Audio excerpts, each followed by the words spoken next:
So hey guys, welcome to another video. तो आज हम लोग डिस्कस करने जा रहे हैं हम जो हमारा मैच हुआ था आईपीएल का, Delhi Capitals versus Mumbai Indians बीच में। तो ये हुआ था अरुण जेटली स्टेडियम दिल्ली से, और ये मैच ही काफी ज्यादा इंटरेस्टिंग था और लास्ट तक गया था।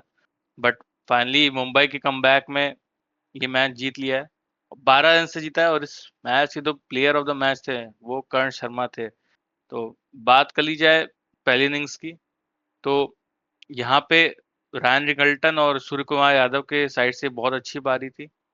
मतलब क्विक 40s उनके साइड से आए थे। एंड रोहित, हम चाहते हैं कि रोहित चले, बट रोहित उतना चल नहीं पाए। विपराग निगम के उसमें फंस गए। पहले नॉट आउट थे, बट रिव्यू लिया गया, फिर उसमें आउट साबित हो गए।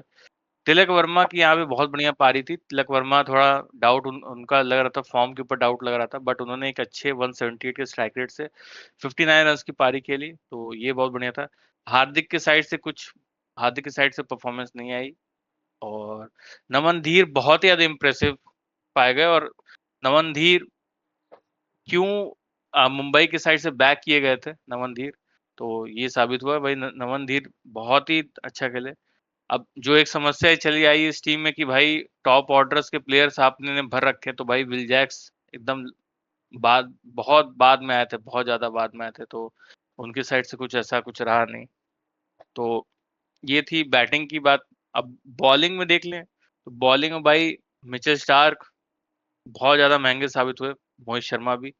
तो यस, और सबसे जो बेस्ट बॉलिंग फिगर्स उनके साइड से थे वो कुलदीप यादव के थे। 4 ओवर में 23 रन देके 2 विकेट, तो बहुत ही इंटरेस्टिंग था। विपराग निगम ने भी 2 विकेट छटके, पर थोड़े से महंगे साबित हो गए। बाकी मुकेश कुमार के साइड से आई थिंक अब स्टार्टिंग ओवर्स अच्छे थे, बाद में थोड़े महंगे साबित हो गए। तो ये था पहले इनिंग्स का लेखा जोखा। तो गोकू, आप इसमें कुछ ऐड करना चाहोगे? हाँ, इसमें मैं ऐड करना चाहूंगा।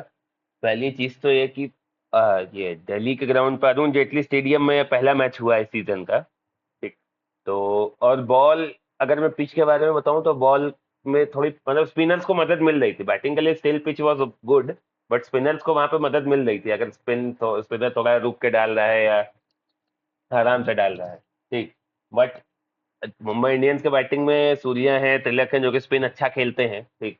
पूरे बैटिंग ऑर्डर में हार्दिक भी स्पिन अच्छा खेलते हैं। तो सूर्या का मैं शॉट्स देख रहा था कि वो स्वीप पे स्वीप मार रहे थे स्पिनर्स को। ठीक। फिर वो कुलदीप यादव का ही शिकार बनते हैं।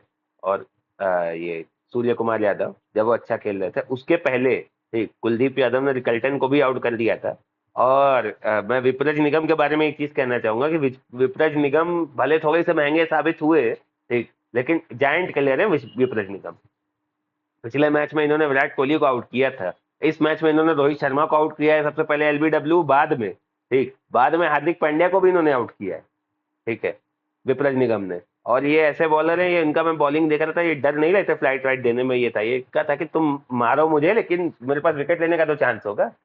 तो मतलब बहुत ही अच्छी बॉलिंग की विपरज निगम ने। और कुलदीप के साइड से, कुलदीप बहुत इकोनॉमिकल भी थे, विपरज निगम को मार पड़ी। खैर। और बाकी मैं कहना चाहूंगा कि तिलक वर्मा के ऊपर जो, वही जैसा भी बैट्समैन ने भी कहा कि जो क्वेश्चंस उठ रहे थे, ठीक, तिलक वर्मा ने उन क्वेश्चंस को भी आंसर कर दिया अपनी इस इनिंग से। और नमन धीर ने लास्ट में आके क्या ही पारी खेली है। मैंने वो यॉर्कर्स डालने की कोशिश की जा रही थी, यॉर्कर्स में वो स्कूप मार दे रहे हैं, चौका मार दे रहे, छक्का मार दे रहे स्कूप कर करके। तो क्या ही करेगा बॉलर। तो ये करते करते उन्होंने 205 बना दिया था फर्स्ट इनिंग्स में मुंबई ने, 205, 5 विकेट के नुकसान पे। तो अब और ये अच्छा लगा मुझे कि सूर्या 3 पे आए, तिलक 4 पे आए। अब जब सारे बैटिंग ऑर्डर एक एक नंबर ऊपर आए तो किसी को तो नीचे जाना ही पड़ता था, वो विल जैक्स थे। ठीक। उन्हें 7 नंबर पे भेजा गया। और सही भी था कहीं ना कहीं, क्योंकि उस तरह का फॉर्म भी नहीं था with the bat, Will Jacks का नहीं है।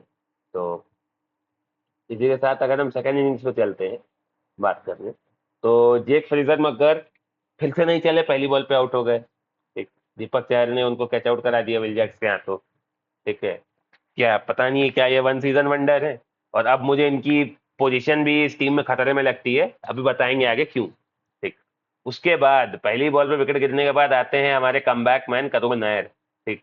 ये नाम ऐसा है जो कि गायब हो चुका था लिटरली, मतलब आईपीएल से तो गायब हो चुका था, इनफैक्ट इंडियन टीम के सेटअप के आसपास से भी ये गायब हो गए थे। इन्होंने 300 मारा है टेस्ट मैच में, लेकिन ये डिसअपियर हो गए थे उसके बाद। इन्हें आज मौका दिया गया।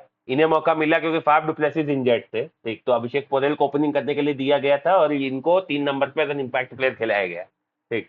और ये बंदा जो तोड़ना शुरू किया, मैंने जिसको कहते हैं ना कि अगर आप आपको ये मौका थोड़ा सा दस्तक दे, ठीक, अगर आपको जीवन सेकंड चांस दे रहा है, ठीक है, तो उसको इस तरह से ग्रैब करना चाहिए उस चांस को।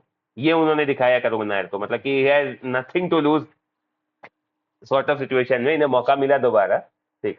40 गेंदों में 89 रन मारे, 222 के स्ट्राइक रेट से, हर बॉलर को पीटा। इनफैक्ट जसप्रीत बुमराह को भी एक ओवर में उन्होंने 16 रन मारा। अगर कोई बैट्समैन जसप्रीत बुमराह को मार दे रहा है तो आप समझ जाओ कि वो किस फॉर्म में है, किस मेंटल स्टेट में है वो बैट्समैन, ठीक। डोमेस्टिक में इन्होंने बहुत ज्यादा रन भी बनाए हुए थे, तो इन्हें मौका मिला। और अब इसीलिए मुझे लगता है कि अगर अगले मैच में फाफ डुप्लेसिस वापस आते हैं तो हो सकता है टेक फ्रिजर मगर को बाहर कर दिया जाए, क्योंकि करुण नायर ने तो स्टेटमेंट दे दिया कि मैं तो फॉर्म में हूँ, मैं तो रन बना रहा हूँ, ठीक। अभिषेक पोरेल अच्छा साथ दे रहे थे करुण नायर का, ठीक है। और जब तक करुण नायर और अभिषेक पोरेल बैटिंग कर रहे थे, लग रहा था बहुत आराम से दिल्ली कैपिटल से मैच निकाल के चली जाएगी, ठीक। तो 10वें ओवर में अभिषेक 11वें ओवर में अभिषेक पोरेल आउट होते हैं और मुंबई के इम्पैक्ट प्लेयर करण शर्मा का शिकार बनते हैं, ठीक। और उसके बाद उसके अगले ओवर में करुण नायर भी आउट होते हैं और करुण नायर को बहुत ही अच्छी बॉल डालते हैं मिचेल सैंटनर, ठीक। मैंने वो करुण नायर की जिस फॉर्म में खेल रहे थे उनकी इनिंग्स एंड करने के लिए बहुत ही अच्छी बॉल चाहिए थी, वही मिचेल सैंटनर ने डाल दी वैसी बॉल। तो 135 पे 3 था स्कोर जब करुण नायर आउट होते हैं, और अब तो लगा ठीक है बहुत बैट्समैन आने बाकी हैं, आराम से मैच जीत जाएगी। बट अब यहां से शुरू होता है मुंबई का कमबैक।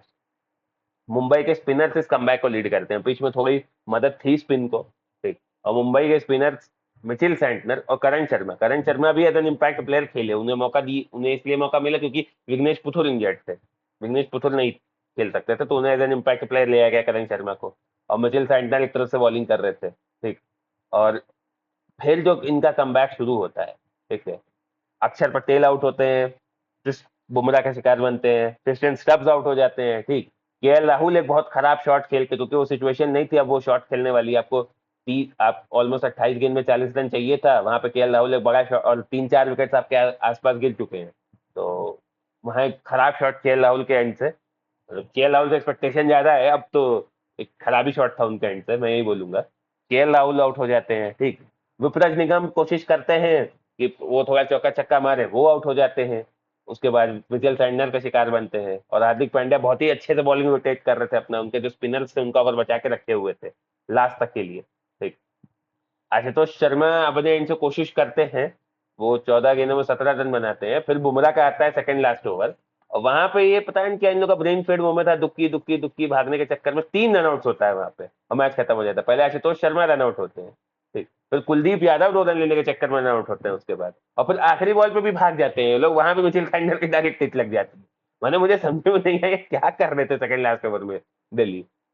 दिल्ली को मुझे लग रहा कि इतने विकेट्स गिर गए थे उसका प्रेशर आ गया था, ये फिर कुछ भी करने लग गया प्रेशर में ये टीम, ठीक। और मुंबई इंडियंस का गजब का कमबैक, ये आप 135 पे 2 से आप 193 पे टीम को ऑल आउट कर दिए और आप 12 रन से ये मैच जीत गए। मतलब वन ऑफ इस आईपीएल में एक थ्रिलर देखने को मिल गया हमें फिर से, ठीक। तो ये दिल्ली की बैटिंग की बात थी। अगर हम मुंबई की बॉलिंग की बात करें तो 3 में 24 दीपक चहर अच्छी बॉलिंग की थी, उन्होंने पावर प्ले में अच्छी बॉलिंग की थी काफी, ठीक। 2 में 21 बोल्ट महंगे साबित हुए, बुमराह भी महंगे साबित हुए, 4 में 44 खाए हैं बुमराह को आप 4 में 44 खाते हुए जल्दी नहीं देखोगे, ठीक। और credits goes to Karun Nair for this, ठीक। और 1 विकेट उन्होंने लिया बुमराह ने, ठीक है, अक्षर पटेल का था। मिचेल सैंटनर 4 में 43 रन उन्होंने वो भी खाए, लेकिन उन्होंने भी 2 विकेट लिया, उन्होंने इंपॉर्टेंट टाइम पे 2 विकेट लिया मिचेल सैंटनर ने। हार्दिक पांड्या 2 में 21, कोई विकेट नहीं मिला। और pick of the bowlers Mumbai के लिए उनके impact player Karan Sharma 4 over 36 run देके 3 विकेट, और 3 बड़े विकेट अभिषेक पोरेल का, केएल राहुल का और क्रिस्टियन स्टब्स का। तो इसके साथ बहुत आराम से जीत गई दिल्ली कैपिटल्स 12 रन से मैच। तो बैट्समैन इसमें कुछ अब ऐड करना चाहेंगे? यस, मे बी शायद कुछ चीजें रिपीट हो जाए, उसके लिए हाँ। माफी। तो भाई, क्रिकेट से एक चांस मांगा था करुण नायर ने, क्रिकेट ने उनको दे दिया। अब देखते हैं कि आप इंडियन टीम में भी उनको चांस लें, क्योंकि टेस्ट मैच हमारा आते आ रहा है पास, जो इंग्लैंड का अगेंस्ट हमारा होना है टेस्ट सीरीज। तो देखते हैं वहां पे उनको चांस मिलता है कि नहीं। अगर वो यहाँ पे भी अच्छे फॉर्म में, अच्छे उसमें अगर उनको मौका मिलता है और भी, भले इम्पैक्ट प्लेयर के तौर पे, अगर वो अच्छे उसमें दिखते तो मे बी शायद उनको मिल सकता है मौका। आई थिंक के राहुल को ये चेस लिए कि कंटिन्यू करनी चाहिए थी आशुतोष शर्मा के साथ, बट अनफॉर्चुनेटली हो नहीं पाया। आई थिंक डबल, पहला जो डबल आया था वो आशुतोष शर्मा और स्टार के बीच में, वो रनआउट वाला जो हुआ था, हम्म आशुतोष चाह रहे थे कि खुद अपने पास स्ट्राइक रखें। ऑब्वियस बात है, सामने बुमराह बॉलिंग करा रहा है हम्म। और मिचेल स्टार्क आएंगे, जो कि मे भी शायद, पता नहीं खेल पाते नहीं खेल पाते, बट आई थिंक वहां पे सिंगल से ही वो रिस्की डबल था। बट उन्होंने अपने साइड से पूरा जितना कर सकते थे डाइव भी मारा था, तो वो हो नहीं पाया। बॉलिंग की बात करें तो भाई, स्टार्टिंग में जो दीपक चहर की बॉल थी स्टार्टिंग के ओवर्स में, क्या ही मतलब वो स्विंग कर रही थी, मतलब बहुत ही ब्रिलियंट, बहुत ही बढ़िया। मतलब जो दीपक चहर जो जाने जाते हैं, जो अर्ली ऑन नई बॉल के साथ चीज करमात करने के लिए, भाई वो हो रहा था। तो बढ़िया के ट्रेंड बोल्ट तो भाई नहीं चले, और बुमराह के साथ भी दिक्कत हुई। और बाकी तो भाई Karn Sharma as an impact player, उनको बहुत अच्छे इनपुट्स मिले, चाहे हार्दिक हो, रोहित हो, या फिर जहाँ से डगआउट से है, तो वो अपना उन्होंने कमाल दिखाया। तो इसी के साथ अब हम आगे बढ़ते हैं पॉइंट्स टेबल की तरफ। तो पॉइंट्स टेबल में जैसा कि भाई सीएसके भाई नीचे बैठी हुई है, और आज सीएसके का मैच है किसके साथ, जो चौथे नंबर पे बैठी हुई है, लखनऊ सुपर जायंट्स के साथ। तो एक तरह से धीरे धीरे करो या मरो वाली सिचुएशन आ रही है सीएसके के साथ। तो टॉप में अभी जो टीम बैठी हुई है 6 मैचेस खेल के, वो है गुजरात टाइटंस 8 पॉइंट के साथ। देन उसके बाद दिल्ली अभी भी सेकंड पे बैठी है। दिल्ली अपना बैंगलोर, पहला मैच हार गई, तो वो सेकंड पे आ हम्म, गई कल। दिल्ली सेकंड पे आ गई। और हम्म थर्ड पे भाई रॉयल चैलेंजर्स बैंगलोर बैठी है। फोर्थ पे हमारी बैठी है लखनऊ सुपर जायंट्स, और उसके बाद है केकेआर, पंजाब, मुंबई, क्योंकि मैच जीती है तो 2 कदम ऊपर जा चुकी है, और फिर राजस्थान और सनराइज हैदराबाद। तो ये था पॉइंट टेबल का लेखा जोखा। तो आई थिंक इसी के साथ अब इस वीडियो को एंड करना चाहिए। तो थैंक यू फॉर वॉचिंग। अगर आप लोगों को पसंद आएगा तो लाइक और कमेंट जरूर कर दीजिएगा। तो team pavilion panchayat out. Bye bye. Thank bye you. Bye.